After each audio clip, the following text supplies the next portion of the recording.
All right, welcome back to the Boys series, Season 3, Episode 2. If you haven't yet, please take a quick second, subscribe to the channel. I greatly appreciate it, and let's get right into it. Episode 2 starts off with the Deep promoting a new VTV movie about his experience leaving the Church of the Collective. Butcher wakes up from a nightmare about using V24 and FaceTimes Ryan, promising to look after him. Ryan asks if he watched the video he sent, saying it'll make him feel better. It's Homelander's birthday. He visits Stormfront in the hospital, but she's unresponsive and ignores him. Huey tells Starlight everything about the night before, Victoria Newman's past, and that Red River is a group home where she was raised. She tells him not to do anything dumb without her. Homelander approaches Supersonic on the set of his birthday special and says he has a real chance to join the Seven. Of course, it doesn't hurt that the show's judge used to get cum drunk on your chorizo picante.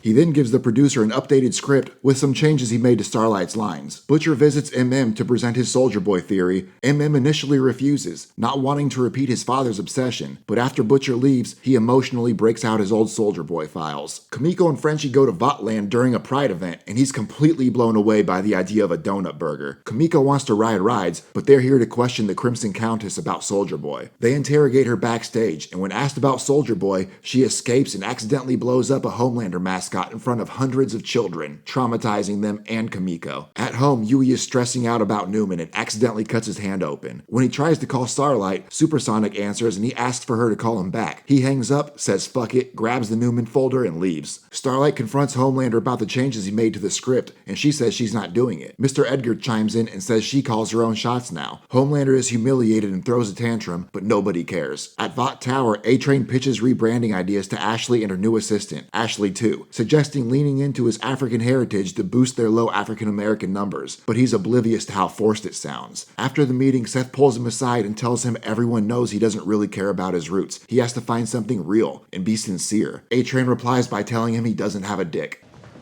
You don't have a fucking dick.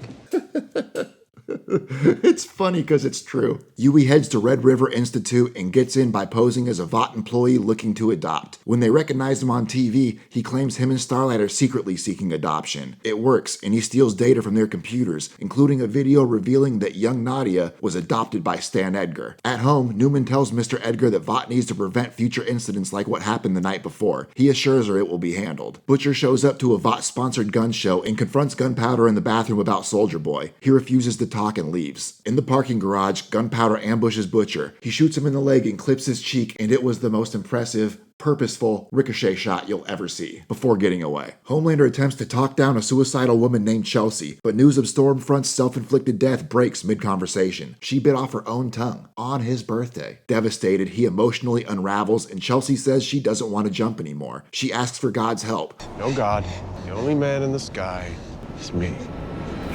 He's the only man in the sky and threatens to kill her if she doesn't jump. Jesus. MM, on edge and sleep deprived from Soldier Boy research, snaps when a smoke alarm goes off in his house, frightening his daughter. Later, when dropping her off to Monique, MM explains that he can't ignore Soldier Boy anymore. She encourages him to go back to Butcher, do whatever he has to do, and face it. Back at work, Newman questions Huey about his injury and absence, but Starlight covers for him. Their fake explanation turns into a real argument, and she tells him to cut her some slack as she leaves. Huey shows Starlight what he found at Red River. He's mad that Newman betrayed his trust and turned out to be the head popper. Ironically enough, Starlight's mad at him for not waiting for her like he said he would. Kamiko tells Frenchie she feels guilty about traumatizing those kids at Vought Land. He tells her it wasn't her fault. Butcher bandages up his leg and watches the movie Ryan sent him. It's a Lego movie he made with an old voicemail from Becca as the audio. It brings tears to his eyes. Butcher calls Huey, who reveals that Newman is the head popper. She's basically Stan Edgar's daughter, and the only way to take down Vought is from doing things his way. Homelander goes back to the hospital to mourn Stormfront and curls up in her blood-stained hospital bed. Butcher tracks down Gunpowder again.